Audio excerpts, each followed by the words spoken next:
Olá, eu sou o Guilherme Alf e esse é o podcast Investidor de Relacionamento. Sou relações públicas de formação e empreendedor de profissão. Já fiz muitos negócios que deram certo e outros nem tanto. Hoje eu lidero a Alf Negócios Criativos, uma empresa que faz negócios criativos. E não importa em qual mercado eu atuo, eu sempre faço tudo o que eu faço baseado em relacionamento. Aliás, eu sou um grande apaixonado por relacionamento e por isso eu criei esse podcast. Esse é o episódio número 4 e está no ar o Investidor de Relacionamento by Experiência. É a vinheta.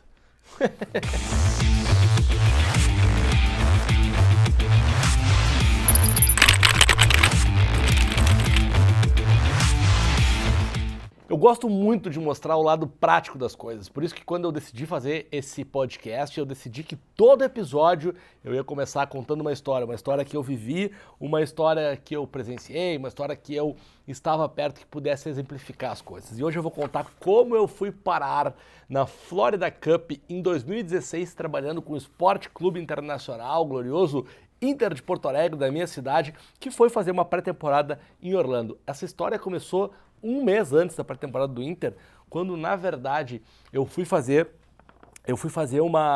a cobertura das redes sociais para o Cigano. O Júnior Cigano, lutador de UFC, estava indo fazer uma luta em Orlando contra o holandês, o Overeem, e aí eu faço parte da Experiência, que é uma agência de palestrantes, né? Era uma agência de palestrantes da época, hoje é uma empresa de conteúdo, que cria conteúdos que inspiram e transformam.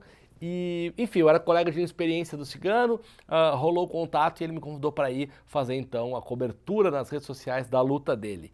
E aí eu fui.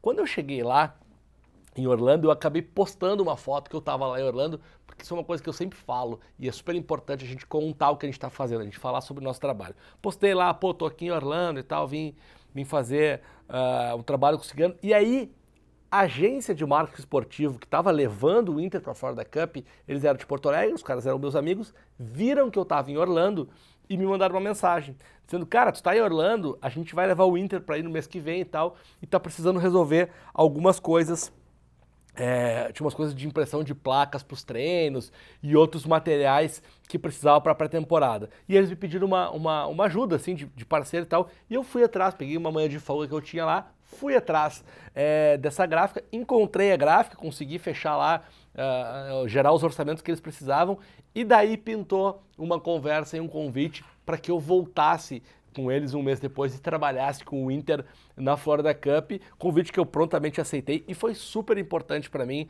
ter tido aquela experiência com o Inter em 2016, foi a primeira e única vez, na verdade, que eu trabalhei com um clube dentro de uma estrutura de um clube vivendo o dia a dia. Eu fui no mesmo avião que os jogadores, acompanhei todos os treinos, a gente fez lá 2 jogos, um jogo contra o Bayer Leverkusen, que foi 3-3, e um jogo contra o Fluminense, que se eu não me engano foi 1-1 ou 0-0, jogo até que o Ronaldinho jogou pelo Fluminense ainda. Mas enfim, eu tô contando essa história para vocês ver como as conexões elas são importantes, né? Se eu não tivesse ido com o Cigano lá para Orlando, não tivesse postado a foto, não tivesse me disposto a ajudar os caras que estavam procurando um fornecedor lá, talvez eu não tivesse, talvez não, com certeza eu não tinha tido essa oportunidade de ir para fora da Cup com o Inter e ter tido todo o aprendizado que eu tive. Por isso, eu sempre falo que estar disponível para ajudar os outros é sempre importante. Quando você faz, normalmente, naturalmente, organicamente, as coisas acabam voltando. Falando em Florida Cup, falando em Inter, falando em futebol internacional, o meu convidado de hoje, ele é europeu, direto da Espanha, de Barcelona. Palmas para Albert Castelló. Uma pergunta antes de tudo. Albert, como fala? Meu nome em catalão, na Catalunha, é Albert Castelló. Albert Castelló. Albert. Só que até tem mudo e aqui no Brasil termina, dependendo da região, pode virar Albert, pode virar Albert, como seria, por exemplo, o Albert Einstein, né? Eu falo muito, ou simplesmente eu falo, é Alberto, só que sem O. É uma boa definição. Eu chamo de Albert. Tá ótimo. Tá bom, né? Tá no meio do caminho ali. Perfeito. Cara, obrigado por ter aceitado o convite para vir bater esse papo aqui nesse podcast. Acho que o Albert é um ótimo exemplo de relacionamento que ultrapassa o relacionamento profissional, né? A gente se conheceu por conta de um relacionamento profissional, hoje somos amigos e fico feliz pra caramba de tu estar aqui. Primeiro de tudo, queria que tu contasse pra galera que tá ouvindo o podcast aí, assistindo a gente, porque podcast é moderno aqui, entendeu? Ele é áudio, mas também é vídeo. Câmeras maravilhosas, porque o pessoal também pode assistir e ouvir o podcast no YouTube. Cara, o que você faz na La Liga aqui no Brasil, a Liga Espanhola de Futebol? Eu trabalho já faz praticamente 2 anos e meio na La Liga, Campeonato Espanhol. Trabalho com tudo que é o desenvolvimento de negócios e de projetos esportivos da La Liga, como campeonato dentro aqui do Brasil. Então, cuido, eu brinco muito com a expressão que vocês têm aqui no Brasil de marido do aluguel, que faz de tudo, né? Então, até agora, até faz uns meses atrás era apenas eu, agora já estamos aumentando um pouco a equipe, já somos 2 pessoas, mas até o momento... Dobrou a equipe. Dobrou a equipe, 100%. Então, todo o trabalho de relacionamento com meios de comunicação, relacionamento com nossas televisões parceiras, ESPN e a Fox, institucional, relações com marcas, com patrocinadores, ativação de patrocínio, organização de eventos, detecção de algum tipo de projetos com um perfil mais social, futebol feminino, redes sociais. Então, estamos aqui falando de relacionamento, né? Como é importante já desde o minuto zero que chegou aqui no Brasil. Eu já tinha morado anteriormente, tinha trabalhado na área jurídica com um departamento em uma advocacia trabalhando com clientes espanhóis, mas volto ao Brasil, país que eu já conhecia, já tinha morado 6 anos aqui, mas precisa de uma rede de relacionamentos nova, né? E precisa, enfim, conhecer o mercado e detectar quais são as pessoas certas para fazer cada um dos projetos que depois podem virar realmente uma oportunidade para o campeonato. Então, enfim, começar a se movimentar muito, né? Ir para diferentes eventos, evento que pode parecer mais estranho do mundo, onde talvez não vai aparecer nada, você vai mesmo assim. Você vai conhecer pessoas, você nunca sabe de onde... Nunca sabe quem vai encontrar. Exatamente. E aí foi a forma que acabei conhecendo você. Foi através do Rodolfo. Fui num evento na USP, organizado pela FEA, se não me engano. E daí, conversando com o Rodolfo, falou, vamos conversar aí com o AF, vamos fazer aí um evento no Facebook e tudo, então vamos conversar. E aí a gente se apresentou, nos conhecemos, aí deu super certo, houve essa conexão e daí já...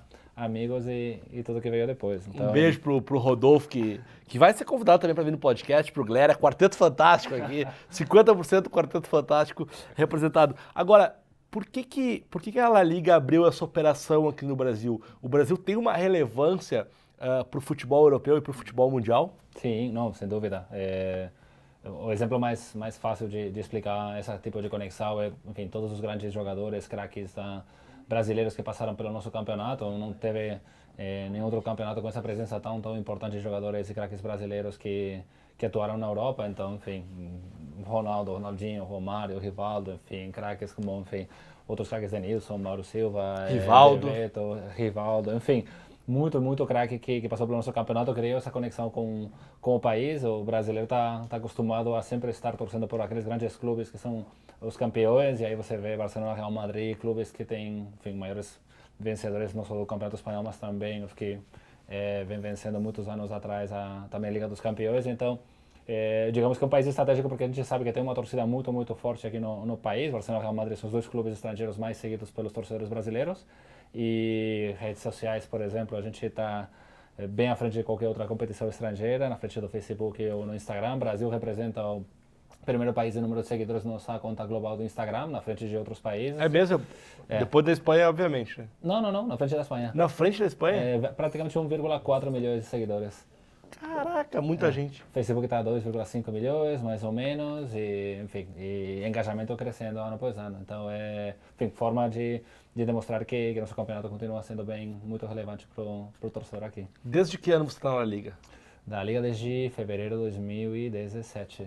E tem uma coisa que muita gente, cara, que eu acabo conversando, essa uma pergunta mais para a galera de comunicação, eu queria que você contasse. Muita gente pergunta como entra no mercado do marketing esportivo, porque eu acho que muita gente tem vontade de atuar nesse mercado e não faz ideia. Como foi o seu caso? Como você foi parar na La Liga?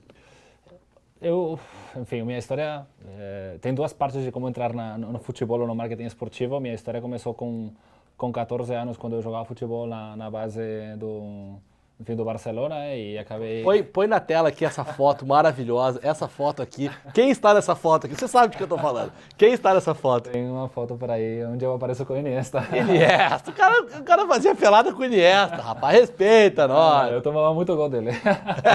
Eu era goleiro, então, enfim, eu entrei no futebol desse jeito, não tive continuidade como esportista, mas no Barcelona mesmo? No Barcelona, sim. E aí depois do juvenil, sub-19, eu atuava por outra equipe que competia na mesma categoria que o Barcelona, mas eu percebi que era melhor focar na parte dos estudos, me formei como advogado, fiz mestrado, acabei vindo para o Brasil, trabalhei 6 anos, voltei para a Espanha, fiz um MBA e foquei meus projetos mais na parte de marketing esportivo, acabei fazendo o que a gente fala, né, esse relacionamento de como o seu desempenho na aula e o relacionamento que você tem com o professor pode abrir esse tipo de portas aos contatos que tem o professor para poder trabalhar em projetos como eu fiz. No caso, foi para o Sevilla e o meu projeto final do mestrado foi com o Espanhol, o Clube de Barcelona. E, enfim, tudo isso gerou também uma série de enfim, me posicionou como um perfil que depois, na hora que foi aberto esse processo de seleção dentro da La Liga, me colocou como uma pessoa que já trabalhava, enfim, já tinha conhecimento do país, tinha esse conhecimento do que era a vaga era para o Brasil já? Era um processo seletivo para 60 pessoas, das quais se apresentaram 12.500 pessoas, então realmente foi bem complicado, não tinha muitas esperanças, mas... E aí, claro, na fase de seleção já meio que me direcionaram de o que eu acharia de ser selecionado justamente para ir para o Brasil. Então aí, os 60 selecionados, passamos por uma fase de formação e continuidade de seleção. E aí foi quando já me disseram, então você é para o Brasil. Outra pessoa foi para, sei lá, Tanzânia, o Senegal, Filipinas, Costa Rica. E alguns que não passaram, porque somos praticamente umas 46 pessoas espalhadas em todo o mundo. Outros ficaram mais com posições de apoio no escritório que temos em Madrid. Essa preparação durou quanto tempo? Foram 10 semanas, ficamos todos confinados em um hotel. 2 meses e meio. Em Madrid, exatamente, virou praticamente um Big Brother, somos amigos aí pro resto da vida, WhatsApp, enfim. É ótimo isso que agora mesmo qualquer pessoa que possa conhecer que precise de alguma coisa no Irã, coloco ela em contato com meu colega que está no Irã, ou nas Filipinas, na Polônia, Costa Rica, onde for, ou seja, essa rede de contatos vai ter um valor, tem esse valor agora mesmo, estando aqui na La Liga, mas no futuro a gente nunca sabe onde a gente estará, que tipo de projeto a gente vai trabalhar e, enfim, sem dúvida essa rede é super importante. Basicamente, como eu sou teu amigo, então eu sou amigo de todo mundo, porque, pessoal, quem precisar de informações e contatos no Irã, Filipinas, Tanzânia... Pode falar com o Alf. Pode falar comigo que eu falo com o Alberto. Vocês estão a um contato do Irã, é só falar comigo. Mas beleza, e aí você fez toda essa preparação, 2 meses e meio, e aí quando você chegou aqui, por mais que, né, 2017 a La Liga já era a La Liga, o Campeonato Espanhol, né, já há muitos anos assistido, mas quando você chegou aqui, qual foi a sua maior dificuldade para fazer relacionamento? Porque você veio praticamente sozinho, né? Uhum. Não, chego sem contatos, claro, fui para alguma feira, aí vai apresentando, vai marcando reuniões, por exemplo, com algumas empresas ou com agências de marketing esportivo, principalmente palestras, eu acredito, esse tipo de encontros de gestores, você consegue conhecer muitas pessoas e alguém conhece alguém, te apresento, eu tenho um amigo, eu tenho, enfim, você tem que estar presente, você tem que, não pode ficar em casa. Eu até agora estou trabalhando home office, próximo mês, 1º de novembro, a gente abre o nosso espaço, nosso pequeno escritório com 2 vagas em um WeWork, mas até então era tudo trabalho de casa, então enfim, você tem que sair, você tem que ir para a rua, você tem que desenvolver essa rede de contatos, porque enfim, os projetos não saem trabalhando home office, né, então... enfim, foi desafiador, né, você chega num país, no meu caso não foi tão difícil, porque... já tinha morado aqui, já tinha alguns contatos. Eu já falava português, tudo, então, enfim, foi mais uma questão de saber procurar exatamente onde criar essa rede. Você acha que o povo brasileiro, não o povo, assim, mas a área de negócios do Brasil, em comparação com a Espanha, assim, eles são mais receptivos a se relacionar, mais abertos, ou aqui o povo é mais fechado que lá? Como que é? Olha, morei tanto tempo aqui no Brasil que quase nem me lembro como é a cultura na Espanha, mas a diferença principal que eu diria é que na Espanha a gente é muito direta com as coisas, se vão rolar ou não vão rolar, são feitas de uma forma muito direta e isso é bom porque você não perde tempo, você não tem umas expectativas, porque a pessoa já vai te dar uma resposta, vai te dar um sim ou não, No Brasil, aqui é um pouco diferente, existe toda essa cordialidade de não fechar as portas, não dizer que não, e aí, dependendo daquela conversa, às vezes você fica pensando que vai evoluir, e na final das contas não evolui. Aí chega uma hora que você praticamente tem que pressionar a pessoa e dizer, bom, e aí, vamos para frente ou não vamos para frente? E quanto antes você faça isso, melhor, porque senão você vai perder toda uma série de tempo nesse projeto criando umas expectativas que não existem. Mas a forma de trabalhar, enfim, acredito que o brasileiro é muito criativo. Não sei se é por, enfim, essa parte da disciplina que muitos falam, os alemães se preparam, tem um planejamento, tudo isso, os espanhóis mais ou menos aí parecido, mas a gente é latino como os brasileiros. Sim. E eu acredito que às vezes todas essas diferentes variáveis que tem dentro de um projeto faz com que muitas vezes chega praticamente na hora final e aí você tem que achar a forma de que isso dê certo e aí termina optando por formas criativas que talvez na Espanha não aconteceriam. Então, enfim, você tem modelos talvez mais criativos, diferentes pela problemática, burocracia, enfim, parte tributária e tudo, e aí você termina encontrando o jeito de fazer acontecer. Eu sempre gosto de pensar que a soma das coisas elas são interessantes, né? Então, se você pegar essa criatividade brasileira, e eu acho que você também acaba respirando isso, acaba pegando muito desse jeito, com a disciplina não só europeia, né? Porque aqui também tem muita gente disciplinada, mas culturalmente que vem mais de lá, essas duas coisas juntas elas formam uma boa combinação. Tem uma outra pergunta que é a seguinte, cara. Todo mundo acha que pessoas que trabalham com grandes marcas, com marcas mundiais, como é o teu caso, têm uma vida maravilhosa, que tudo é fácil, que vocês têm dinheiro para fazer tudo, que você manda uma mensagem o Messi posta no Instagram. Como que é trabalhar num dos... Acho que é o maior campeonato, é considerado a maior, sim. Né, a maior liga do mundo, só perde pro Campeonato Brasileiro. Como que é trabalhar? É fácil ou não é fácil? Essa é a pergunta. Sim, abre muito as portas quando você quer marcar uma reunião, porque obviamente eles entendem você que é uma marca potente, uma marca que é muito interessante para eles. Tem muitas marcas e empresas que o fato de poder fazer um projeto com a gente e não com alguma outra entidade esportiva realmente para eles traria um diferencial muito forte. Às vezes não é tanto a verba, e muitas vezes até o parceiro bancaria essa parte por uma questão de ter dentro do currículo dele, dentro do portfólio, o fato de dizer eu sou parceiro da Liga, fiz esse trabalho. Mas é isso, no final das contas são negócios, ou seja, a marca não tem toda essa imposição, né, de dizer, olha, só pelo fato de ser da La Liga eu vou ter aqui acesso gratuito a tudo, o pessoal vai bancar, não é assim que funciona, nem acredito que deve ser desse jeito, né, todo mundo é responsável pela sua parte, paga suas despesas, o que for assim, mas é óbvio que, claro, isso atrai o interesse, abre os olhos e a receptividade que existe por parte das pessoas quando conheço elas é sempre positiva.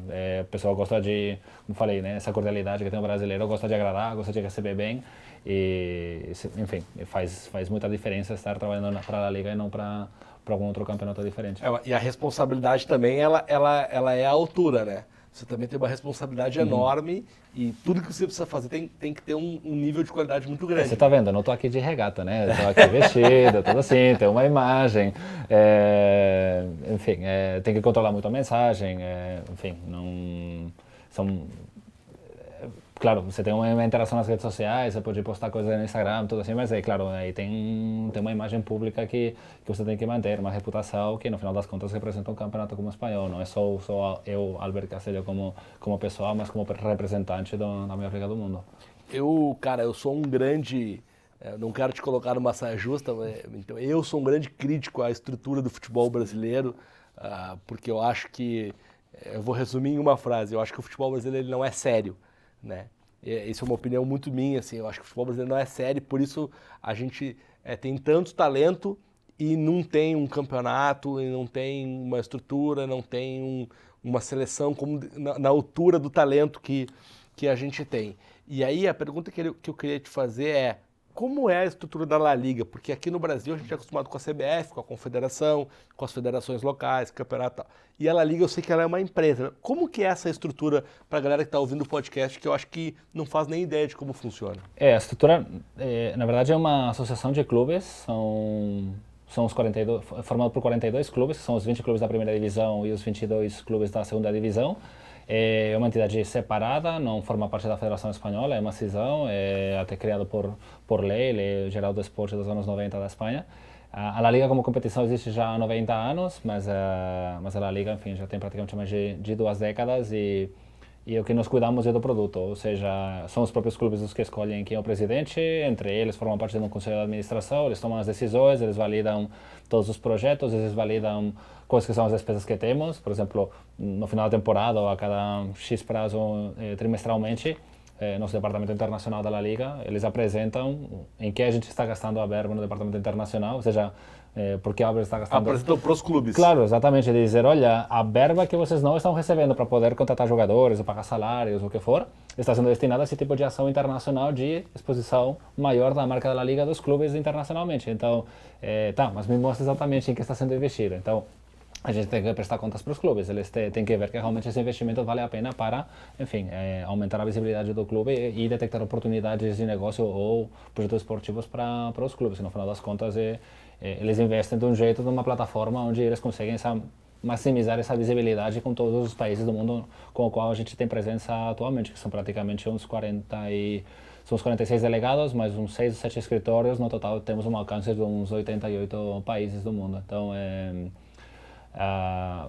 o trabalho, o funcionamento da La Liga, já não só essa parte internacional é um pouco uma consequência de entender que nosso mercado não é única e exclusivamente o mercado nacional. Eu comparo muitas vezes de que há clubes como o Barcelona e Real Madrid, que a receita de televisão representa 19%, 20%, outros clubes estão por volta de 95%, então você tem uma série de limitações dentro do mercado nacional para poder continuar crescendo enquanto a verba de televisão, porque você tem um número de população, de penetração de TV paga, comportamento do consumidor, e aí você luta contra outras ligas, como a Bundesliga ou Premier League, que são países onde tem uma população bem maior, poder aquisitivo bem maior e com uma penetração de TV paga diferente por questões culturais. Então, assim, como você consegue lutar apenas com o que você recebe do mercado nacional? Então, daí, trabalhar o produto de diferentes pontos de vista, como, por exemplo, muito trabalho de meios de transmissão audiovisual, área digital. Temos um departamento de business intelligence que usa todos os dados que a gente tem na história da La Liga para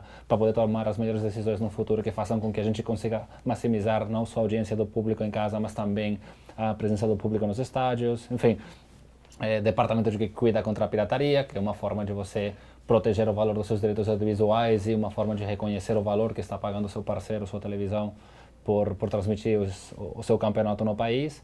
E, enfim, são muitas áreas. Somos praticamente 590 pessoas, se não me engano, na La Liga. Faz 9 anos éramos só 50 pessoas. Então, 10 vezes mais. Exatamente. Então, é uma amostra de como é importante você cuidar do seu produto, de que você não pode apenas pensar em colocar o calendário, os horários e pronto, vai para frente. Você tem que pensar em todas as áreas que afetam o seu produto, porque no final das contas o futebol atualmente já não é mais futebol, é o que chamam também de sportainment, né? A mistura de entretenimento com esporte. E é isso, no fim de semana você escolhe se você vai para HBO, se vai para Netflix, se você sai para correr, se assiste a La Liga, assiste a NFL, assiste o que for. Então a gente tem que estar muito bem preparado para estar, enfim, no topo, na preferência do consumo dos nossos torcedores. Vocês não estão a fim de assumir o Campeonato Brasileiro aqui? Como é que nós podemos fazer para a La Liga assumir o Campeonato Brasileiro? Deixa eu te perguntar uma outra coisa. A gente fala muito em Barcelona e Real Madrid, que são dois gigantes do futebol mundial. Acredito que devam ser as duas maiores marcas em termos de clube aí no futebol mundial. Que tipo de trabalho vocês fazem para equilibrar isso com os outros clubes, né? A gente tem o Atlético de Madrid que vem pintando bem, o Sevilha ultimamente, né, também vem pintando bem e tal. Como é isso internamente? Sabemos até um tempo atrás, que estava falando antes dos direitos de transmissão que são tão importantes, até um tempo atrás o Barcelona e o Real Madrid, eles negociavam individualmente a verba de televisão dos jogos deles, e aí fazia com que, claro, a força que eles têm nacional e internacionalmente fizesse com que houvesse uma grande diferença entre a verba que eles recebiam e a que recebiam os outros clubes. Aí a gente fez uma grande força dentro do governo para que fosse aprovada uma lei que otorgasse para a La Liga o poder de negociar e vender os direitos de transmissão em nome de todos os clubes. E aí estabelecemos condições de distribuição dessa verba que fazem com que de toda a verba que atualmente obtemos de receita de televisão, que praticamente é 2,1 bi de euros, 90% vai para a primeira divisão, 10% para a segunda, e desse valor que vai para a primeira, 50% é distribuído por igual entre todos os clubes. Outro 25% depende da posição média do clube nas últimas 5 temporadas, oferecendo um coeficiente mais importante para as temporadas mais recentes, e depois tem outras variáveis de, enfim, interação em redes sociais, audiência e tudo. Então, enfim, aí desse jeito você já consegue equilibrar muito mais essas contas, né? Porque você já cria critérios totalmente qualitativos e não de quem tem mais poder de barganha pelo fato de ser um clube mais ou menos midiático no cenário internacional. Desse jeito já tem clubes que anteriormente faturavam 10, 15 milhões de euros, atualmente estão já faturando 50 milhões de euros, enquanto que Barcelona e Real Madrid se mantiveram na casa dos 150 milhões, ou seja, reduzindo a diferença de 15, 12 para praticamente 6, né? E o caso do Barcelona, me corrija se eu estiver errado, mas pelo conhecimento que eu tenho, o caso do Barcelona não foi um caso só de dinheiro, né? Diferente de um Manchester City ou um PSG que receberam grandes aportes de investimento. O Barcelona ele sempre foi um clube muito grande e tal, mas ele tem uma virada a partir do sistema de jogo deles, né? Sim, a diferença, só para esclarecer que está sendo falado tanto aqui no Brasil sobre a criação do clube empresa, na Espanha, pelo fato de pertencer à La Liga, esses 42 clubes, a obrigação que eles sejam sociedades anônimas esportivas, mas na época da criação da lei, houveram alguns clubes que eles conseguiam demonstrar capacidade financeira como para não se submeter a esse tipo de normas, que foi Barcelona, Real Madrid, Athletic de Bilbao e Osasuna, se não me engano. Então, o funcionamento deles é não necessariamente através do que estabelece a lei de sociedades anônimas, mas a forma de gestão, eles escolheram fórmulas que são mais próximas de uma empresa. Isso aconteceu muito no Barcelona, por exemplo, foi na época Joan Laporta, foi na época da contratação do Rijkaard, do Ronaldinho. Eles, enfim, colocaram pessoas do mercado, entre elas, por exemplo, o Ferran Soriano, muito conhecido por ser o CEO do Manchester City, mas ele foi um dos diretores do Barcelona, para implementar fórmulas de gestão totalmente profissionais, entender exatamente qual que é o seu produto, como se estabelece uma boa rede de ativos comerciais na venda de patrocínios, como se cuida, enfim, relacionamento com torcedor, relacionamento com meios de comunicação. Então, enfim, juntando tudo isso ao sucesso esportivo, fizeram com que o Barcelona, enfim, estourasse e virasse um novo ídolo dentro do panorama internacional e brigasse pela, enfim, claro, a hegemonia no futebol espanhol ainda está um pouco entre Barcelona e Real Madrid, um pouquinho mais Real Madrid historicamente, mas que, enfim, se prepararam justamente para se adaptar à atualidade do futebol mundial, no qual eles competem com países, com clubes, como você mencionou, né, o City, o PSG, ou outros clubes que têm por trás investidores. No caso, o Barcelona e Real Madrid não tem um investidor, ele é formado por sócios e eles não têm... E eles mesmos fizeram essa... Eles não distribuem lucro, então eles reinvestem todo o lucro que eles têm. Então, e não tem alguém que possa entrar aí e dizer, eu vou comprar agora o clube e vou botar 100 milhões de caixa para contratar o jogador. Não, é tudo através de como você consegue gerar caixa ou empréstimos ou tudo, mas claro, você tem que criar o dinheiro de forma orgânica, você não consegue... Por isso que o PSG e City tem muito pela frente, porque tradição não se compra. Exato. Tradição não se compra, tradição se constrói ao longo do tempo, cara. Muito bom. Agora, deixa eu te fazer uma pergunta pessoal. Os 3 maiores brasileiros que já jogaram na La Liga, 2 a gente já tem, que é Pedro Jeromel e Denilson Show. Então só sobrou um. Então quem estaria ao lado de Pedro Jeromel e Denilson Show? Não, sem brincadeira, os 3 maiores brasileiros que você acha que, não só esportivamente, mas que geram ou geraram um resultado muito importante aqui no Brasil para a La Liga? Eu acho que um dos maiores foi o Ronaldinho. Porque Gaúcho? Sim, o Gaúcho. Gaúcho. Pela transformação que ele criou no Barcelona, enfim, numa época na qual, enfim, o Barcelona estava passando por uma fase difícil e, enfim, trouxe essa alegria, trouxe esse jogo bonito, né? Foi pelos números que ele teve, então no auge dele foi um jogador espetacular. Encantou, né? Outro foi Rivaldo, para mim, que um jogador que muito se fala, né, de que talvez não tem mídia, mas é um grande craque que ele, enfim, conseguiu estar no máximo nível do futebol mundial durante muito tempo, numa época em que o Barcelona, enfim, não tinha todo aquele sucesso esportivo, mas ele, enfim, campeão da Copa do Mundo também, né? Aliás, na Copa de 2002, para mim, o Rivaldo foi o melhor jogador daquela Copa. Embora o Ronaldinho tenha sido mais decisivo, o Ronaldinho Fenômeno, eu acho que o Rivaldo foi o grande jogador daquela Copa. E não sei, se você me perguntar um terceiro, provavelmente eu falo do Marcelo, que no Real Madrid, enfim, ele tem escrito a história e tendo tido enfim, tendo recolhido como que chama aquele negócio da corrida, né, revezamento, né, ter pegado o bastão do Roberto Carlos com aquele desafio de quem é esse garoto, olha Roberto Carlos tudo que ele fez, enfim, ele ter enfim, ter se encaixado tão bem no Real Madrid, ter feito toda a história que ele está fazendo. Eu acho que ele é um dos jogadores brasileiros com maior títulos, né, por um clube espanhol. Não estou... Aliás, desculpa. Posso escolher 4, porque Dani Alves... Pode. Dani Alves. Não podia esquecer Dani Alves. Claro, você falou agora de títulos, eu lembrei. Dani Alves... Títulos é praticamente ele foi jogador, a melhor operação que já fez o Sevilla na história, contratar um jogador por 1 milhão e vendê-lo por praticamente, se não me engano, foram 34 milhões para o Barcelona. Um monte de diretor esportivo foi, enfim, a melhor operação que ele fez. Todos os títulos que ele venceu com o Sevilla, Europa League, depois no Barcelona, que ele criou, enfim, fez essa parceria espetacular com o Messi e, claro, com todo o time do Barcelona da época, enfim, o jogador mais glorioso, né? Acho que é o jogador que mais títulos venceu na história. Na história do futebol mundial, Exatamente. Eu acho que é. Então, eu colocaria esses 3, 4 para mim os mais Então são esses 4 mais meus 2, a gente fecha em 6. Perfeito. Cara, deixa eu te perguntar uma outra coisa que eu queria que contasse um pouquinho das ações de relacionamento que a La Liga tem feito aqui no Brasil. Acho que teve o Clássico, já é um evento que vocês fazem há muito tempo. Como que é? Se você puder contar, acho que o último agora que foi no Rio, né? Sim, na temporada passada, em março desse ano, por coincidência, foi na data do Carnaval, a gente organizou um grande evento de transmissão do Clássico, do jogo Real Madrid-Barcelona. Enfim, já coincidindo as datas e vendo aí que o Carnaval no Rio de Janeiro é bem forte, decidimos fazer uma fanfest, uma transmissão desse jogo para praticamente umas 3.000 pessoas na Arena da Glória. E, enfim, aí misturamos um pouco tanto a parte de abertura ao público, de receber a nossa torcida carioca no espaço, como também uma área VIP para ter esse relacionamento com parceiros, outras pessoas que são importantes para a gente. E aí, você que tem que fazer toda essa parte de contratação, montar o evento, fazer os convidados, como que funciona? Ali a parte de toda a execução do evento, a gente preparou um briefing, a gente mandou para várias agências, as agências mandaram uma proposta e daí, enfim, o departamento responsável na Espanha escolheu a agência e aí a gente coordenou muito a parte da execução.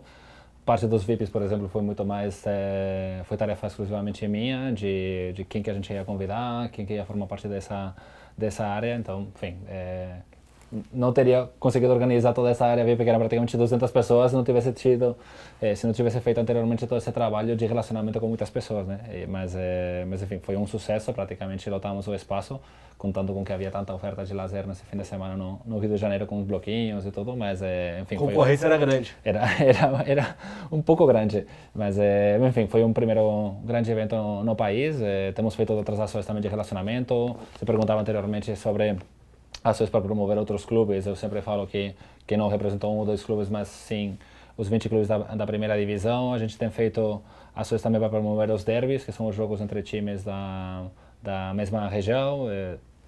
Betis e Sevilla são clubes que têm muito interesse em crescer aqui no país, então já fizemos anteriormente um pequeno evento mais privado, não aberto ao público, para estreitar esse relacionamento com algumas marcas e agências, aproveitando o jogo do Gran Derby. Então, enfim, são fórmulas de conseguir desenvolver esse relacionamento com pessoas importantes e, ao mesmo tempo, aumentar a exposição de outros clubes, não só Barcelona e Real Madrid. Você tem uma estratégia pessoal própria para o Alberto, para fazer os seus relacionamentos, para manter isso fora da liga? Assim, você tem algo que você faz para cultivar os relacionamentos? Depois de ter seguido você nas redes sociais, tudo que você trabalha, eu confesso que não estou nem perto da sua estratégia pessoal de relacionamento. Mas, assim, eu uso muito o LinkedIn, eu gosto de, às vezes, entrar em contato com pessoas que eu acredito que podem fazer sentido para mim ou também para elas. Às vezes nem a gente se conhece, mas acredito que contatos são tudo, então quem sabe algum dia consiga ajudar essa pessoa consiga me ajudar. Sou super aberto a ajudar qualquer pessoa que solicitar alguma coisa, sempre quando o tempo permita, mas eu acredito que o relacionamento, enfim, a gente nunca pode pensar no curto prazo quando se fala de relacionamento. Você nunca sabe em que momento você vai precisar, ou essa pessoa pode precisar de você e no futuro depois, enfim, você pode mudar de empresa, você pode mudar de país, você pode o que for, e às vezes esse relacionamento justamente é importante na hora que você detecta, nossa, eu tenho essa oportunidade, preciso de tal coisa, nossa, me lembro daquela pessoa que eu conheci faz 2 anos atrás em tal local que, enfim, e aí projetos acontecem, como em breve a gente já anunciou uma parceria para o desenvolvimento de um projeto pioneiro aqui no país de seleção de jogadores e que daí vai virar uma fase de treinamento, tudo com metodologia da La Liga e, enfim, o projeto meio que começou a ser preparado, tinha um rascunho todo, e aí a gente precisava de uma parte de produção, tudo, e aí foi como acabamos encontrando comecei a conectar os pontos, aí encontramos o parceiro ideal para o projeto e desde então a gente está andando muito bem. Legal, cara. Eu fiz a brincadeira aqui antes do Jeromel e do Denilson, porque são dois, um ex-atleta e um atleta, que eu sou relações públicas, que eu sou responsável pela imagem deles, e recentemente o Denilson foi anunciado, recentemente, né, esse podcast a gente não sabe quando as pessoas estão ouvindo, então a gente está gravando esse podcast em outubro de 2019 e agora em setembro, foi setembro, né? Agora em setembro o Denilson foi anunciado como um dos embaixadores da La Liga. Eu queria que tu contasse um pouquinho desse projeto de embaixadores, porque eu acho que o projeto de embaixadores ele é um projeto de relacionamento. Sim, né? sim. O projeto nasce como uma forma de aproveitar a força que tem esses craques mundiais que passaram pelo nosso campeonato e que nós sabemos o impacto que tem a presença desse tipo de craques em vários projetos que a gente faz em todo o mundo, seja projetos esportivos, seja eventos de ativação de patrocínio, seja em eventos de ativação da nossa própria marca, como por exemplo o evento que fizemos no Rio de Janeiro, que foi convidado o Denilson.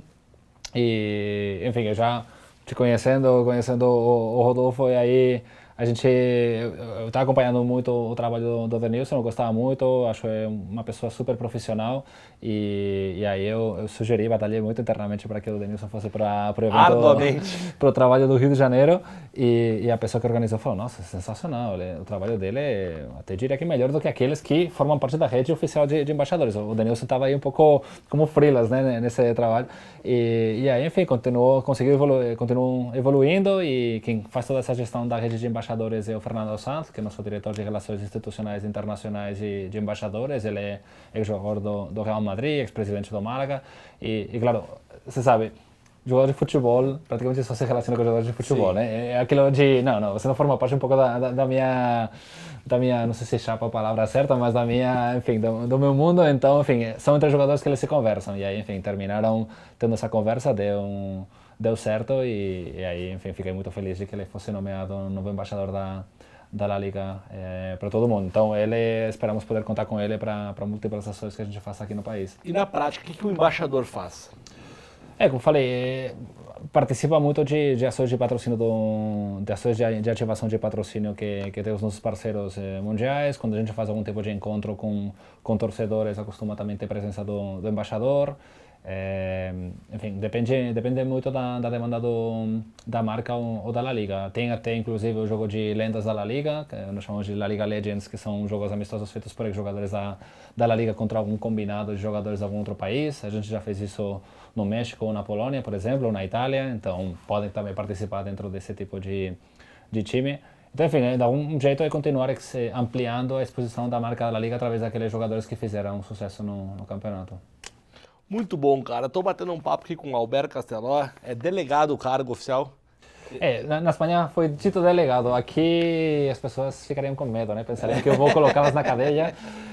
Então eu falo, mais representante da La Liga. Representante da La Liga do Brasil. Então, se você que está assistindo, ouvindo esse podcast, você quer a camisa do Barcelona? Você quer o autógrafo do Messi? Você liga para ele que ele é amigo de todo mundo, entendeu? O Cristiano Ronaldo foi para Itália, mas continua amigo do Alberto aqui. As pessoas falam que eu sou amigo de muita gente, presta atenção, eu sou amigo de quem é amigo, entendeu? Então, por exemplo, eu estou a 2 pessoas do Messi aqui, o Alberto é o melhor amigo do Messi, Iniesta jogou junto. Eu estou a 1 pessoa do Jeromel e eu não tenho a camisa do Grêmio. Nós vamos resolver esse problema. Esta é uma dívida que eu tenho. Não deixei ele, foi para Porto Alegre, eu não deixei ele comprar camisa, mas eu vou resolver esse problema. Cara, uma última pergunta que não é tanto relacionado exatamente à La Liga, mas sim ao profissional, ao Bera, ao teu trabalho. O que te motiva? Qual é o teu propósito? O que te motiva a trabalhar todos os dias com marketing esportivo?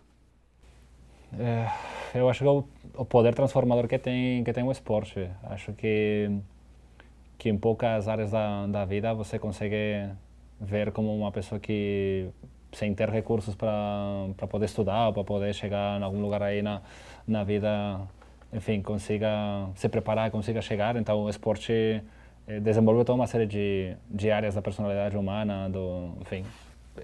Eu acredito que o fato de participar de times esportes em time, né, como futebol, por exemplo, desenvolve toda uma série de capacidades de relacionamento com seus colegas, se coloca sob pressão, tem uma série de desafios, tudo. E, enfim, cria a pessoa, molda a personalidade e, enfim, eu acho que tem esse poder transformador de algum dia, enfim, já não só poder chegar a ser profissional, mas te cria como pessoa, como cidadão para o futuro, enfim, na área na qual a pessoa for se desenvolver, né? Então, cria muitos sonhos, cria muitos sonhos, enfim, como estou falando, na área esportiva, mas também, enfim, o fato de poder trabalhar com uma marca como a La Liga, né, que é tão querida, que cria toda essa paixão, né, por parte dos torcedores, faz com que, enfim, eu acho que não há coisa mais gostosa com a qual trabalhar do que com a paixão, né? E, enfim, poder ver aí as pessoas felizes com o seu produto, com o que você trabalha, é uma coisa que não tem preço, né? E muitas vezes tem aquela fala, né, aquela declaração de trabalhe com o que você ama e aí você não vai ter que trabalhar nunca mais na sua vida, né? Então, enfim, por sorte consegui, sorte ou não, talvez não, eu estava me preparando, não sabia que eu iria chegar nisso, mas finalmente consegui trabalhar com alguma coisa que eu amo, então, enfim, posso trabalhar horas e horas e horas que não sinto que é trabalho, para mim é a minha paixão. Agora, faltou a pergunta final. A pergunta final é: qual é o seu time de coração no Brasil? Rufa os tambores. Só tem uma resposta possível. Só tem uma resposta possível? Só uma. É pra te agradar? Pra te agradar você ou Gustavo? Quem que tem que agradar? Escolhe. Olha, só pra não ter problemas em casa com a minha namorada, vou falar São Paulo. É um pipoqueiro. É um pipoqueiro. Muito bom, cara. Então é o seguinte, esse podcast está chegando ao fim, mas sempre antes de acabar esse podcast aqui, a gente traz os 3 gatilhos que não vão mudar a sua vida. É isso mesmo, 3 dicas que não vão mudar a sua vida, porque é muita pretensão achar que 3 dicas no meio de um podcast vão mudar a sua vida. Mas essas dicas, esses gatilhos vão ajudar você a se desenvolver como profissional, vão ajudar você a fazer relacionamento de melhor maneira. Então são 2 dicas minhas e uma dica do Alberto. Vai pensando aí na tua dica, porque as minhas eu já trouxe anotado aqui, que eu já vim preparado. Primeira dica, diga sim mesmo quando você pode dizer não. O que isso significa? Que você precisa viver mais as coisas, aceitar mais as coisas, mesmo quando não é importante para você e é importante para outra pessoa. Acho que o Alberto trouxe isso de trabalhar no home office, mas saber que as coisas não acontecem em casa, né? Então, assim, aceitar os convites, ir a eventos, ir em reuniões, ir tomar café, aceitar bate-papos, isso é muito importante, esse volume é muito importante para que você possa fazer mais relacionamentos e para que você possa progredir. Dica número 2, gatilho número 2, é uma série do Netflix, já que a gente está falando de esporte aqui, uma série do Netflix muito bacana sobre os fracassos no esporte. Essa série se chama Losers, já assistiu? Não. Losers, cara, é muito bom. São histórias de fracasso, tipo assim, de gente que quase chegou lá, mas não chegou. Então, são de vários esportes, tem um episódio, eu vou dar um spoiler, um episódio de um cara que joga golfe e ele vai jogar o torneio mais importante de golfe da Europa, que, se eu não me engano, é um torneio na Inglaterra, um torneio da rainha lá e tal, e ele vai acertando todas as bolas, e ele era um azarão, e ele vai pra final do negócio, e é só ele acertar uma bola muito perto, e ele vai ser o campeão, vai ficar milionário e tal, e ele erra. Né? Eu tô contando porque não é spoiler, porque a história é sobre fracasso, então é óbvio que ele não é o campeão. E aí o cara não ganha, né? Então, essa série é muito legal. Losers, tem no Netflix. Ela traz um outro lado do esporte, que foi o que eu tentei trazer aqui com o Alberto, né? Não é porque ele trabalha na La Liga e tal, que tudo é uma maravilha, que tudo dá certo e tal. Dica número 3 por Alberto Castelhão. Eu diria... Eu gosto muito de mencionar uma declaração que tem o Ayrton Senna, né, de que não importa quem você seja na vida, né, de qual que seja a sua posição social, de fazer tudo com muito amor, com muito carinho, que um dia você chega lá. Então, adaptando isso, e mais que estamos falando de relacionamento, acredito que nunca pense no curto prazo. Ou seja, um pouco em conexão com a primeira dica, né, de diga sempre sim, não diga que não. O relacionamento não é como enfim, não ocupa espaço, não limita, você consegue ter uma rede praticamente infinita e você nunca sabe o que vai acontecer com ela. Então, cuide das pessoas que você vai conhecendo, não custa nada ser gentil, ser uma pessoa atenciosa, ser uma pessoa correta com todo mundo, porque você nunca sabe que pessoa pode te fazer chegar onde você quer chegar, né? Muito bom, Alberto. Obrigado, cara. Valeu mesmo por ter topado esse convite, por ter conversado aqui. Esse foi o episódio número 4. Semana que vem a gente está de volta com mais um Investidor de Relacionamento by Experiência. Um abraço.